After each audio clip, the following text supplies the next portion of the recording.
Hey guys, welcome to the channel. So in this video I'm going to be breaking down this explainer video I made on After Effects, and hopefully I can share some useful techniques that you can also use in your project. Let's jump right into it.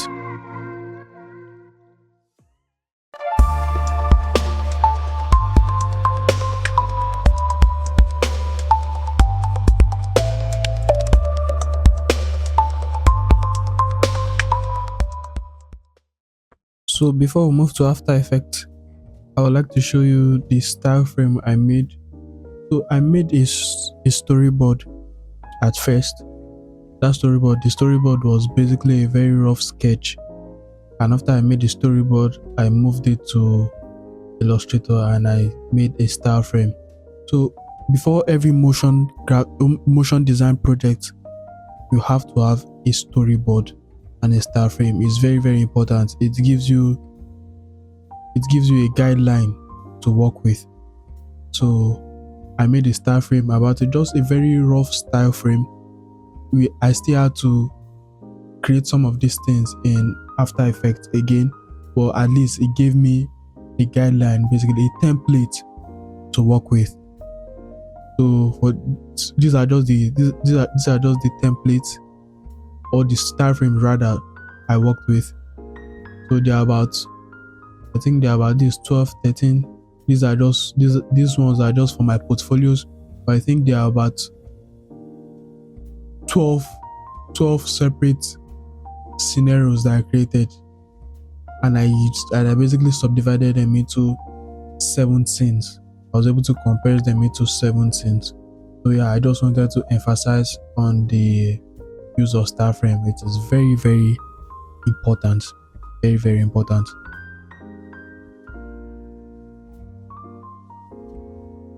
Now in After Effects, as you can see in the comp, I basically separated it into 7 scenes. Now between these 7 scenes, I'm going to take scene 1 and scene 2 and possibly scene 3, depending on how long the video is going to be. So we're going to take scene 1, scene 2. I'm going to break down scene 1, scene 2, and I'm going to show you some useful techniques I used in these scenes. So yeah, for scene 1, let me just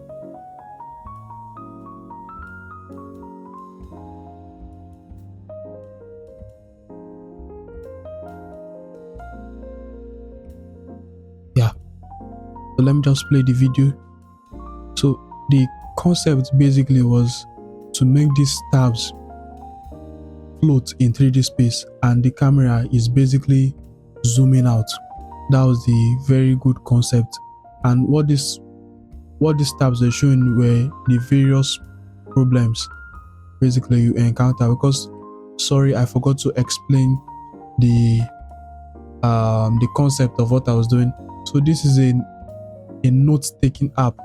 Here's a launch video for a note-taking app that I was opportune to work on for a client. So it was a very good project, and I think it lasted me about 1-2 weeks because I had other things on my hands to do. So yeah, that was the basic concept, to just create cards basically, or tabs floating in space with our camera panning out, and as you could see, we're animating the various what I thought these things meant, but mainly the clients contributed to all these things. So we used a light bulb for ideas, we cogwheel for thoughts, and we also used a checkbook for tasks. So yeah, now for me, let me break down each scene. So for this first scene, I worked with 3 different tabs, as you could see. So the tabs are similar across the whole the tabs that we're able to see. So for tab 1, if you get what I'm saying, so for tab 1, the structure of the tab are relatively same for the remaining 2. So I just want to highlight this tab then to show you what's going on. So for this first tab, we just created a normal rectangle, then we exploded the roundness. That's what we did. We exploded the roundness. We used gradients. We created another small rectangle, which is the small box. This is our large box. Then basically adjust for text. Now for the bulb, it was a PNG image that I got from FreePic. Now if I explode the bulb for you, I used the position and the scale keyframe. Now the main reason why I did not use this keyframe because I had to use a plugin called Bouncer for that bouncing animation. I don't know if you can see it, this bouncing animation. So I had to use Bouncer, sorry, that's the name. As you can see, Bouncer, I think it's on AE scripts. I cannot really remember where I got it from. So, but it's very, very effective, especially for realistic bounce. So that was the expression there. Now, for the most important parts, the most important techniques, then I just made a simple line using trim path. So I think this tutorial, you must have a certain knowledge of After Effects. The main technique I want to really show here is this edge lighting that I made on the box. So I think I used so yeah, this is the edge lighting.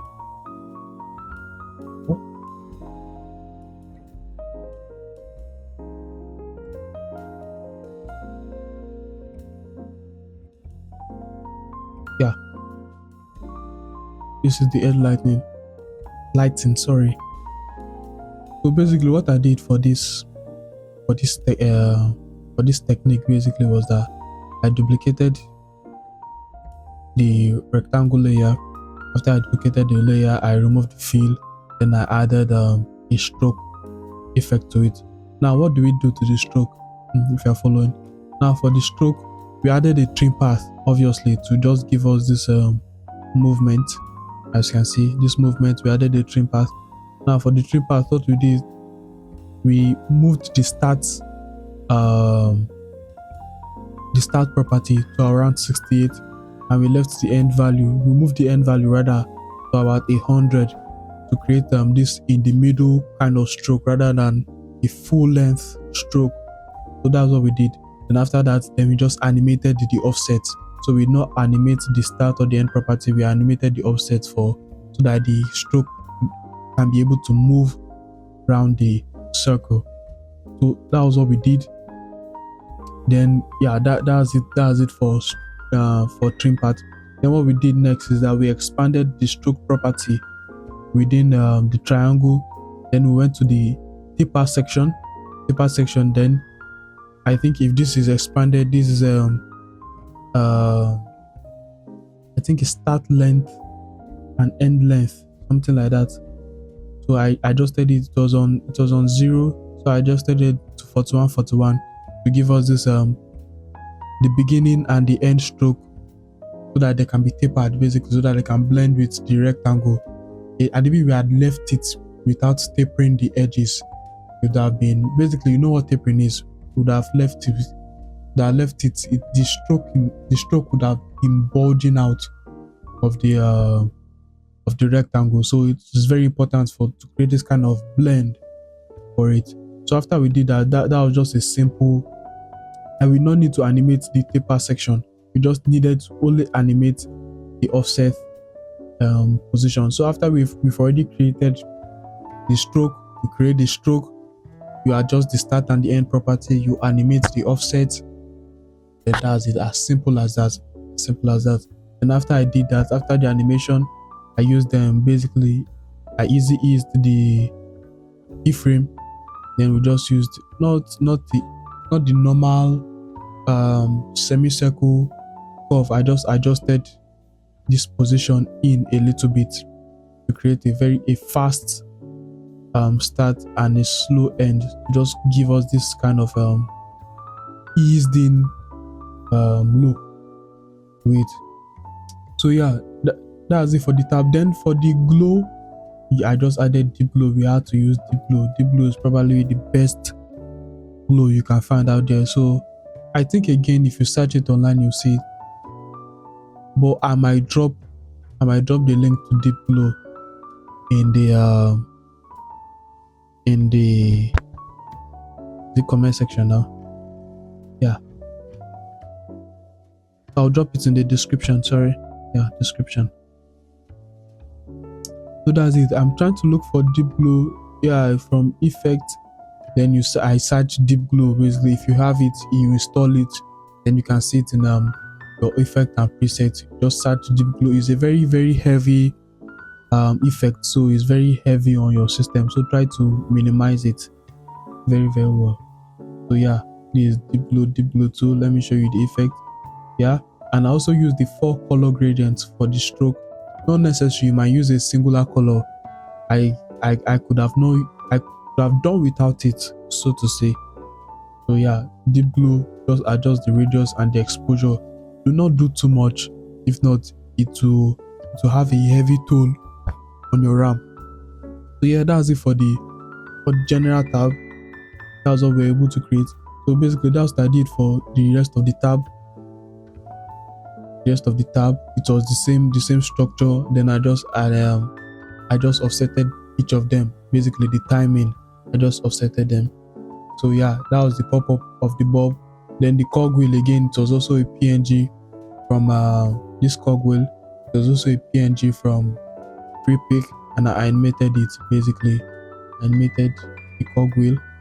Then the next one too, the task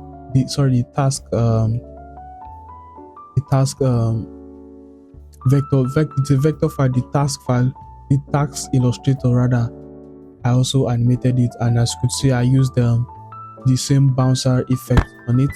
I can see, yeah, you can see the same bouncer effect on it. That was the same thing I also used. Now for the camera, the camera was quite basic. I created a null for the camera.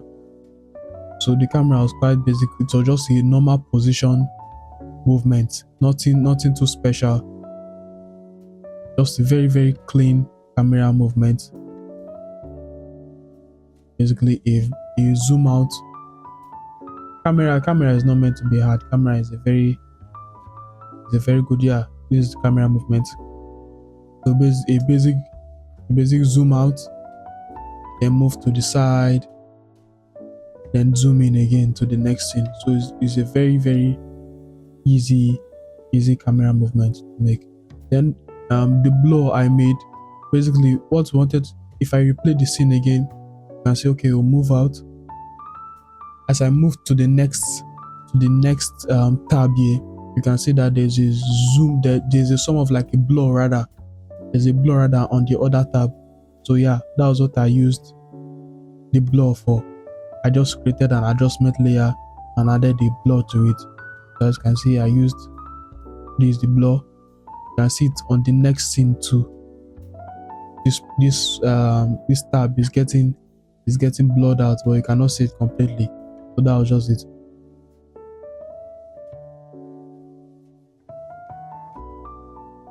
So scene 2 was quite simple.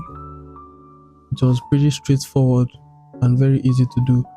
And again, I forgot to explain my background for scene 1. So the background for scene 1, I just used animation composer.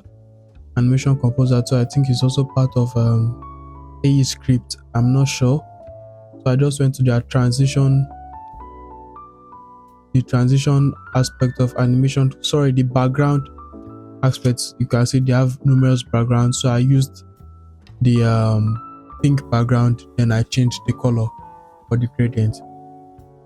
Just animation composer basically. I might also drop the link in the description. So for scene 2 is quite easy. I used a static background rather than a movable background. So for scene 2, if I play it, you can see there are two should I say half circles or semicircles coming together. You can see a glow on their edge, then our text so rather appearing. Basically the text are offsetted, so one appears after another. That's what I just started to. So it's a very basic and simple animation. So for the upper circle, I used there was a script or plugin rather that I used. It's called Liquid Glass. So you can use it to create this kind of Apple style um type of apple style, should I say illustration or shapes. Basically, let me show you. Let me think. Yeah,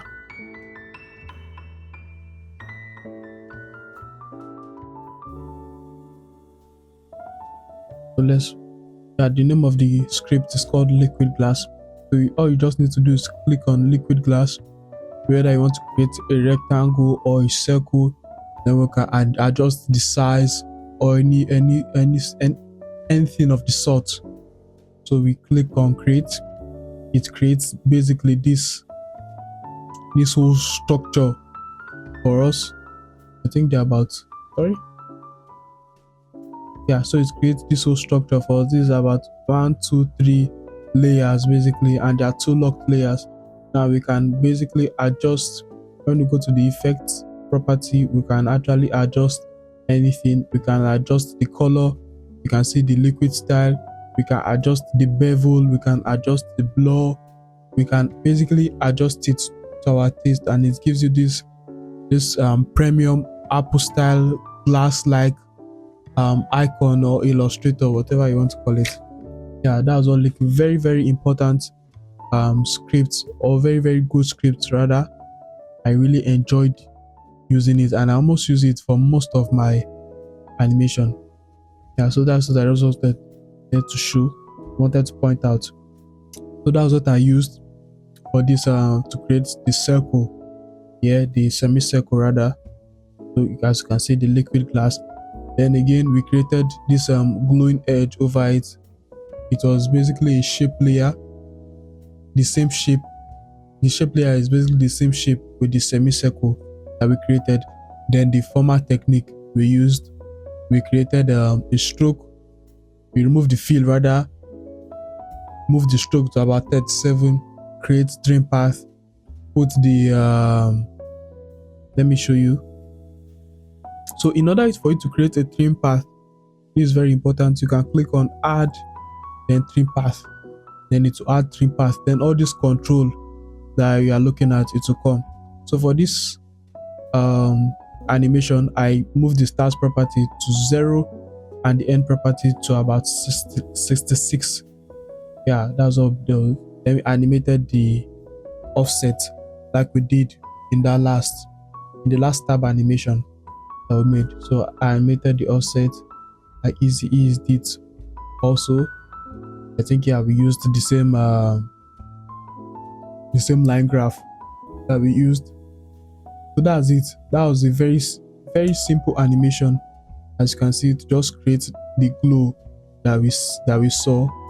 Yeah, this glow that we saw. Then I just animated the position on the semicircles. Position, the circles were emerging from up to down to up. Anyhow, any way you are seeing it rather. Then I added deep glow also. I've already emphasized deep glow, very very important. It's much more better than the normal glow, sorry, in After Effects. So as you can see, I used it here, and be very cautious on the effect of it on your RAM or the fluidity of your work. It affects it a lot, so be very very cautious. Don't push it to the limit basically. Yeah, that was it for the upper circle and the lower circle. And the next animation that we're going to consider is the text animation here. The text animation, basically very important. I just created, basically I had three text here. I had scattered, unstructured, and easy to lose.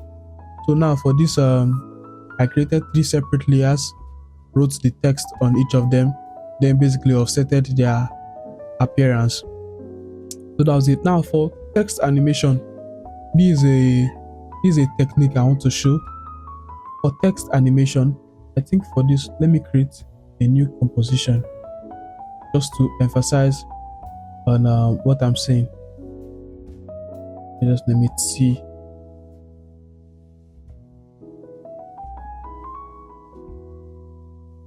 Yeah, so what I'm going to do is I'm going to write text here. Let's just Let's go with scattered again.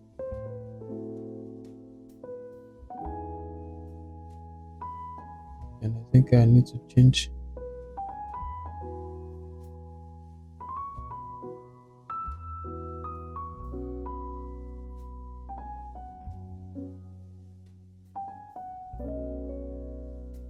And let me just adjust the scale so that I can be able to see it clearly.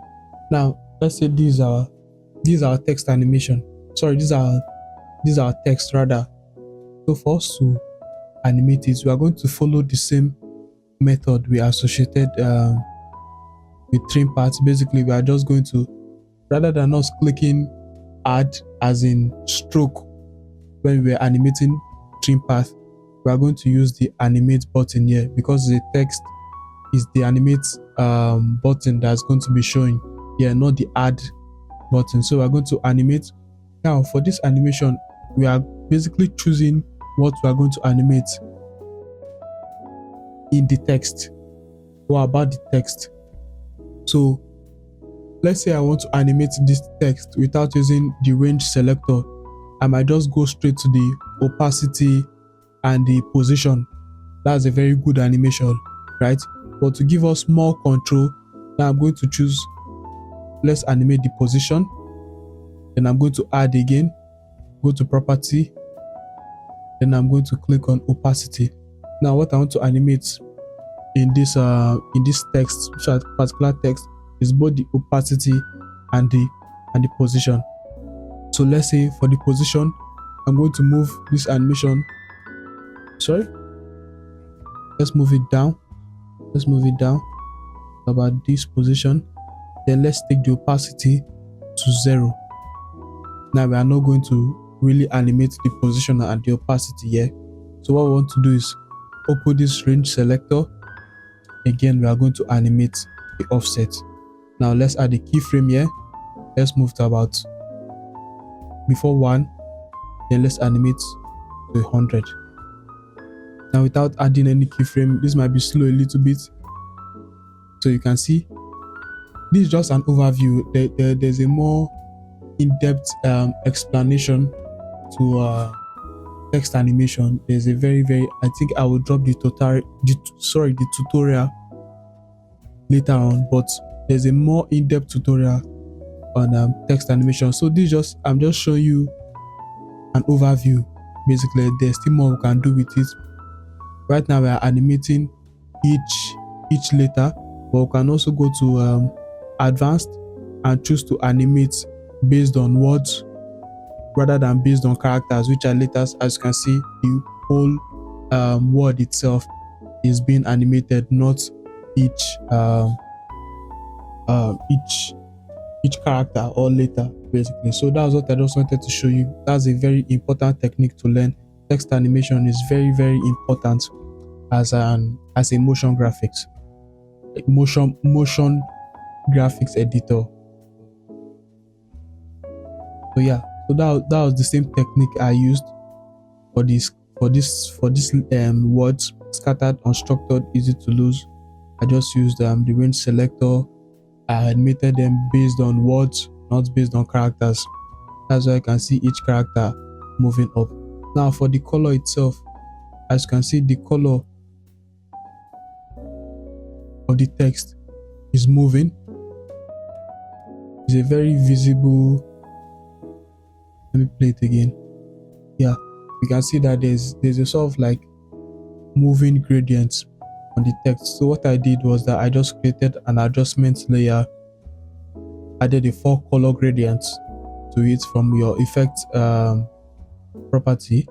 Then what I did was that I just animated one of the colors, basically one of the colors there, as you could see. Then what I used an expression, a loop out expression, basically. And if you don't want to use loop out expression, there are also scripts that helps you make direct loops. But this is a very simple expression to write out. Just loop out, then your parenthesis. Yeah, I think so. Or your brackets. Yeah, that's just it. Then ping pong inside. It's a very good animation. So it makes the singular color go back and forth. So yeah, that's a very simple animation, and it makes your work beautiful rather than also having a singular color. Yeah, so that's it for scene 2. A very unique, very simple, very beautiful scene, and straight to the point. uh there was really nothing, should I say, out of the ordinary. It just, it goes to show that you can create beautiful animation with very very simple techniques. Yeah, so that's it. I will see you in the next video.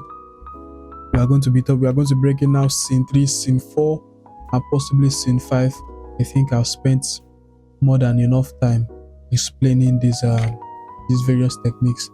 I hope that in your next motion graphics project you can find ways that you can be able to apply these techniques. These techniques are very very simple, but they are, when you apply them to your project, they bring out a specific beauty. I think getting a very good understanding of the basics sets you up for a very good motion design project, or any project you are working on. So yeah, that's it. See you in the next video.